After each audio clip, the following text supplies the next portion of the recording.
বাংলাদেশের শ্রেষ্ঠ মসজিদ, বাংলাদেশে বলতে পারেন জাতীয় মসজিদ বায়তুল মোকাররম মসজিদের ভিতরে দুই পক্ষের মুসল্লিদের মধ্যে মারামারি। আপনি চিন্তা করেন, একটা মসজিদের ভিতর দুই পক্ষ মুসল্লি একে ওকে লড়াচ্ছে। আপনি ভাবতে পারেন যে মুসল্লি যারা জুমার নামাজ পড়তে আজকে গেছে তাদের মধ্যে মারামারি। ভাই কোথায় গেছি আমরা?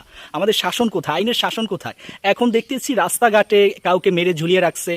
কালকে আমরা দেখতে পেয়েছি যে ঢাকা বিশ্ববিদ্যালয় একজনকে ভাত খাইয়ে মারার আগে সাইলেন্ট কিলারের মতো ভাত খাইয়ে তারপর তাকে টর্চার করে তারপর মেরেছে। কি একটা অবস্থা! চিন্তা করেন, মুসল্লি আমি গেছি নামাজে আল্লাহ তাআলার ইবাদত করতে, সেই জায়গায়ও দলাদলি, সেই জায়গায়ও হাঙ্গামা, সেই জায়গায়ও মারামারি। কোথায় আছি আমরা? আমরা কি আসলে আদৌ ইসলামের মধ্যে আছি? আমি কি মানুষ? আমার কি মনুষ্যত্ব আছে? আমি কি মানুষ নিজেকে বলতে পারি? আসলে মানুষের মনুষ্যত্ব থাকাটা জরুরি। আসলে আমি মেধাবী, আমি অমুক তমুক, এই সব পদ পজিশন কিছু না।